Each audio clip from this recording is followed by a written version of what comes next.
Nós estamos acostumados a ver aviões com asa enflechada. O que é isso? Você pega um avião comercial, por exemplo, como esse daqui, ó, ela tem esse desenho de asa virado para trás.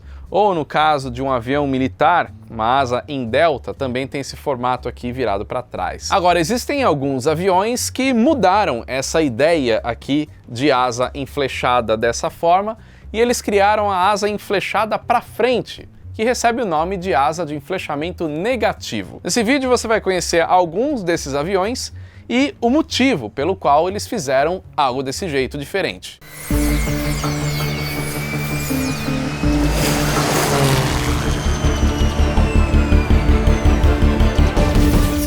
Fala pessoal do Aero, tudo bem? Um produto na loja do Aero por Trás Aviação que muita gente pede, mas que tinha acabado o estoque e agora finalmente voltou, é essa daqui, essa camiseta que eu estou usando dos motores. Você sabia que inclusive essa camiseta foi a primeira da loja do Aero por Trás Aviação, logo lá no começo do canal no YouTube? Então, o estoque voltou, agora se você quiser é só clicar no link da descrição ou escanear o QR Code para adquirir a sua camiseta. Essa aqui vai bem rápido, então vai lá e já garante a sua. E também tem outros produtos muito legais, como é o caso do boné do Aero por Trás Aviação, que é esse boné dessa cor, com o logo aqui na frente, também está escrito Aero por Trás Aviação atrás. Um boné muito bacana, estilo trucker, está disponível lá na loja do Aero por Trás Aviação.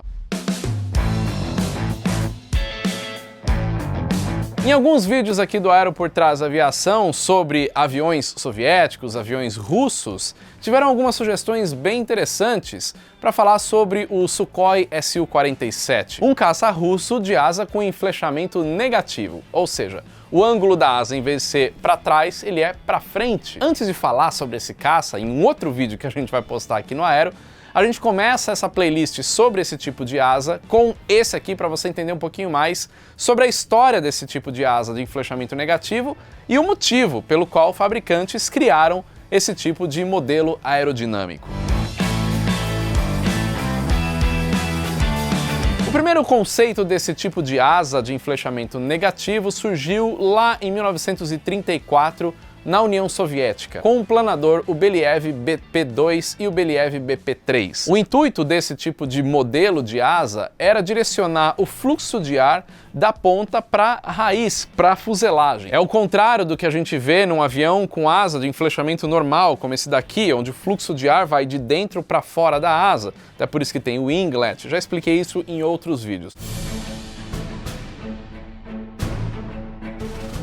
Essa ideia continuou. Lá na Polônia, em 1937, uma fabricante daquele país, a PWS, trouxe alguns aviões com esse tipo de configuração, o PWS Z-17, Z-18 e Z-47. Já alguns anos mais tarde, na Segunda Guerra Mundial, esse conceito de enflechamento negativo já estavam também em outros países, como Alemanha, Estados Unidos e Japão. Os japoneses vieram com um conceito de enflechamento negativo em um avião lá um pouquinho antes de começar a Segunda Guerra Mundial, em 1939, com o Nakajima Ki-43. Só que o enflechamento de asa desse avião era praticamente imperceptível.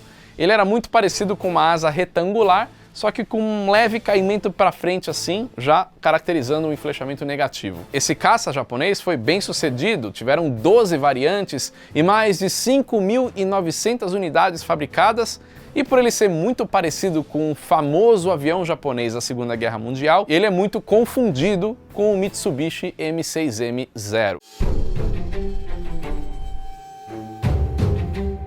Já os russos, em 1940, vieram com o Belyaev BD-LK, um avião que, olhando assim, até parece que tem duas fuselagens, mas na verdade são dois motores que geravam cada um 950 HPs para levar esse avião a 480 km por hora. Só que esse avião apresentava um problema de centro de gravidade quando ele aproximava das velocidades mais altas, e aí o projeto acabou sendo cancelado.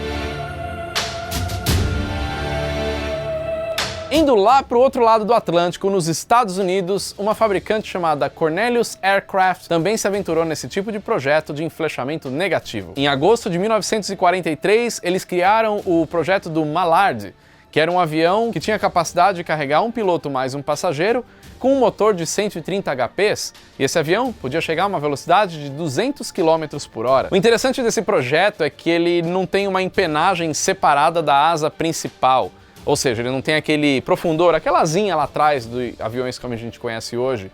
Então, para fazer os movimentos, né, os ailerons nas pontas das asas, para fazer o movimento de rolagem, e o movimento de arfagem tinha um profundor ali bem na cauda, embaixo do estabilizador vertical, mas na mesma asa principal. E a partir desse projeto do Mallard, a Cornelius Aircraft, no ano seguinte, em 1944, desenvolveu um planador, o XFG-1. Esse projeto de avião era para servir à Força Aérea dos Estados Unidos. Ele seria para transportar combustível, mais ou menos 2.500 litros. Mas ele acabou sendo abandonado porque 1944 já estava próximo do fim da Segunda Guerra Mundial, então o negócio acabou não dando continuidade.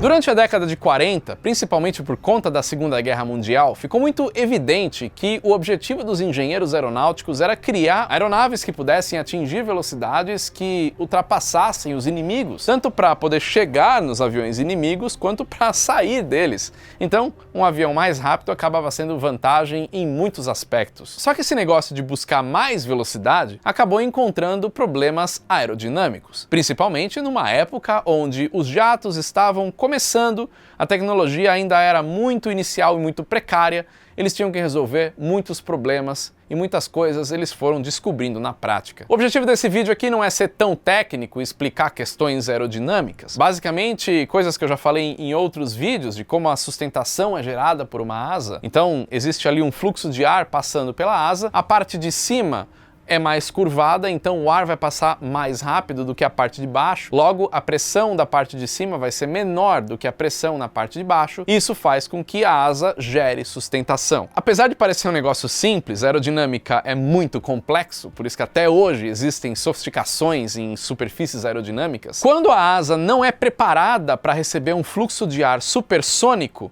o que vai acontecer com ela? Quando se aproxima da velocidade do som, começa a gerar ondas de choque e vai fazer com que a camada limite se descole dessa asa, logo ela vai perder sustentação, ela vai estolar pelo excesso de velocidade. Esse tipo de fenômeno já começou a ser observado em asas de aviões bem rápidos antes mesmo do primeiro avião supersônico fazer o primeiro voo, o Bell X-1, de 1947.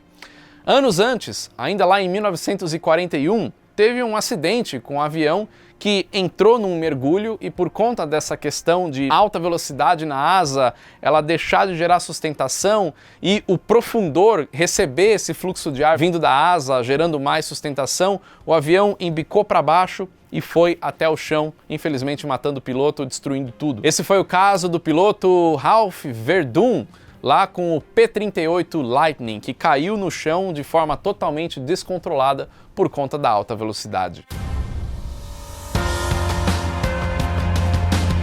Para resolver esse problema de descontrole num mergulho, os engenheiros pensaram em colocar algum sistema de flaps que pudessem ajudar na recuperação de controle de um avião que estivesse numa posição picada para baixo. Então tem um flap que é chamado de dive flap, ou flap de mergulho, que evita que o fluxo de ar da asa chegue à velocidade supersônica e aí o avião estole por excesso de velocidade. Mas essa não era a única solução.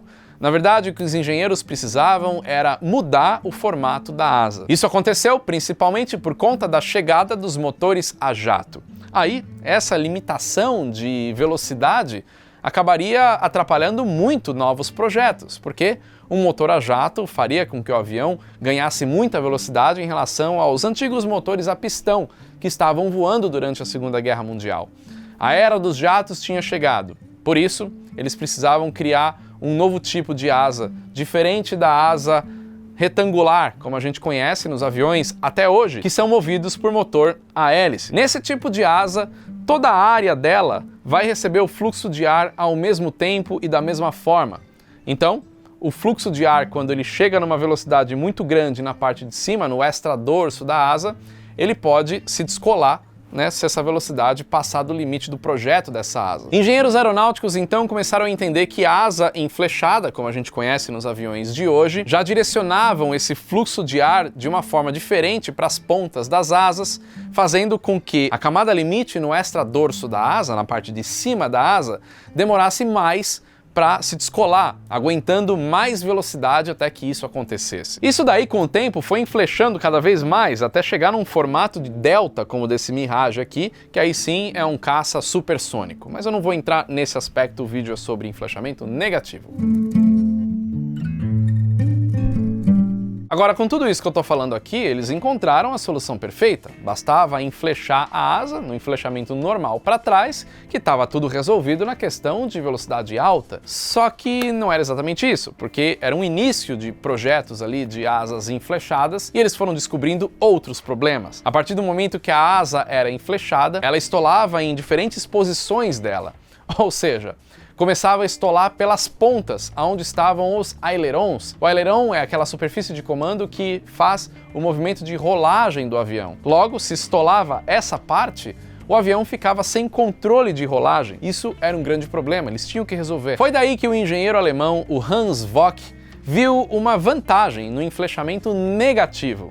Ou seja, em vez da asa ser virada para trás, ela passava a ser virada para frente. Logo, o fluxo de ar seria ao contrário.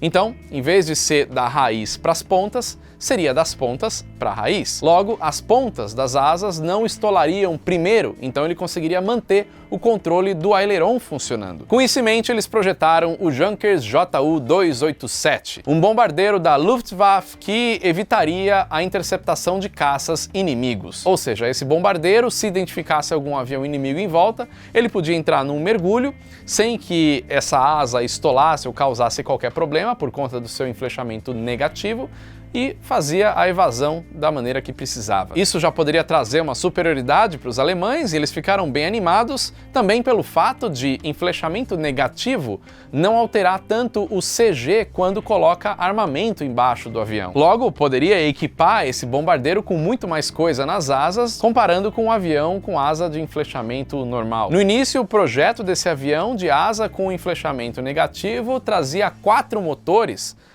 iguais ao Messerschmitt Me 262. Só que esses motores, de quase 2.000 libras de empuxo cada um, eles eram fracos para um bombardeiro grande. Então, colocando 4 motores, podia resolver parte desse problema, mesmo que o avião ficasse mais pesado, porque esse formato de asa ainda mantinha a manobrabilidade e o CG na posição correta para o avião poder voar. Isso caiu como uma luva naquela época, onde a tecnologia era limitada, então diminuía a velocidade de stall do avião, ele podia voar mais devagar e mantinha a manobrabilidade em baixas velocidades. O negócio parecia muito bom. No dia 16 de agosto de 1944, esse avião fez o seu primeiro voo e foi bem sucedido nos voos de testes. Mas, com o tempo, eles foram percebendo que alguns problemas também foram gerados por conta do peso e da forma que esse avião voava. O avião apresentava desgastes nos pontos de fixação das asas junto à fuselagem. Isso acontecia por conta do formato, como esse enflechamento negativo acabava melhorando a sustentação. Então, as forças que a asa sofria, mais torção, flexão, isso gerava mais desgaste na asa. Para a tecnologia de materiais que tinha naquela época, acabava sendo um ponto negativo. Para tentar resolver esse problema, os engenheiros mudaram posição de motores do avião para ter menos esforço. Só que apesar disso estar caminhando, em abril de 1945, a fábrica da Junkers foi invadida pelo Exército Vermelho, lá da União Soviética, e tudo mudou. Os engenheiros da Junkers acabaram sendo levados para a União Soviética, o programa na Alemanha foi cancelado, a Alemanha já estava perdendo a guerra, o negócio estava próximo do final, e aí esses projetos acabaram migrando de país. Segunda Guerra Mundial já tinha acabado, engenheiros alemães já estavam na União Soviética e o projeto de um avião desse tipo continuou.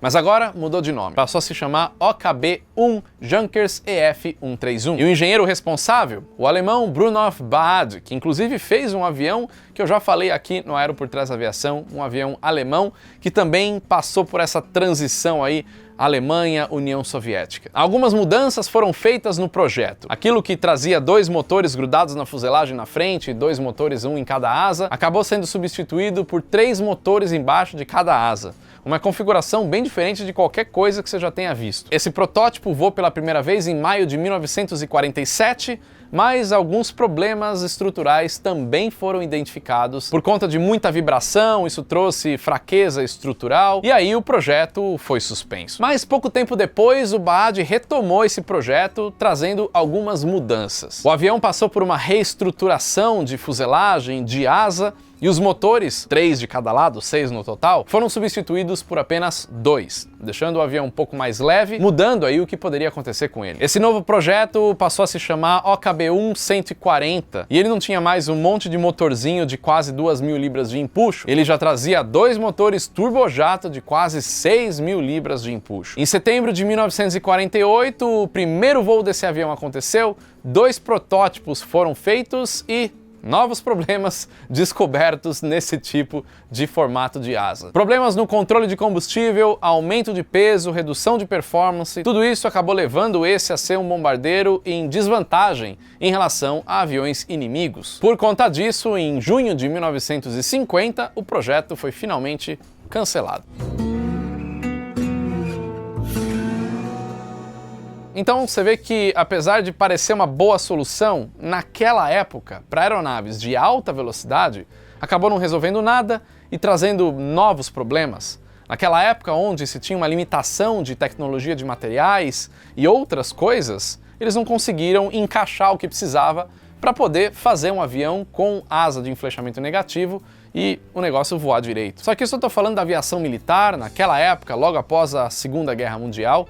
Na aviação geral, tiveram alguns projetos de asa com enflechamento negativo que funcionaram. Isso aconteceu principalmente com planadores, que até hoje a gente vê alguns aí voando com asa de enflechamento negativo. Ao longo da história, algumas aeronaves desse tipo surgiram, como por exemplo, o planador tchecoslovaco da LET, o L3 Blanik, que foram produzidas mais de 3.000 unidades dele. O planador polonês SZ-9 Bocian, foram produzidas 616 unidades. O monomotor britânico ARV Super 2, com mais de 40 unidades produzidas. O monomotor sueco Saab Safari, com mais de 462 unidades produzidas. E a gente não pode esquecer, claro, do famoso Rutan Boomerang, aquele avião todo esquisito, todo assimétrico, que eu já fiz um vídeo no Aero mostrando mais detalhes sobre ele.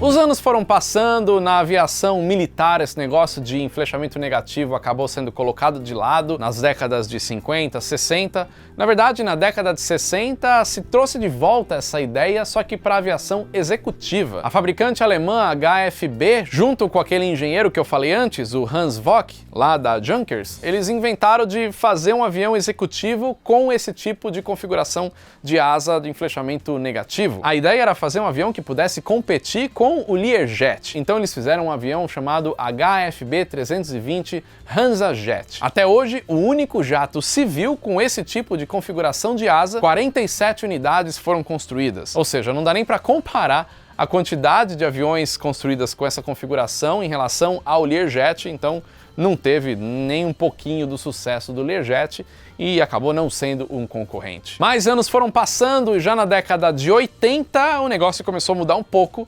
porque novos materiais já passaram a existir, ideia de material compósito, o fly-by-wire já passava a ser uma realidade naquela época, então controles computadorizados dos sistemas ali do avião, das superfícies de comando, isso poderia resolver problemas que eles tinham tido lá nas décadas de 40 e 50. Resolvia problemas de instabilidade, as asas já poderiam ser feitas numa estrutura mais reforçada, aguentar a aerodinâmica, e a partir daí, outros projetos muito conhecidos começaram a surgir, como foi o caso do americano Grumman X-29, acho que é o avião mais famoso aí com asa de enflechamento negativo, e também o russo Sukhoi Su-47.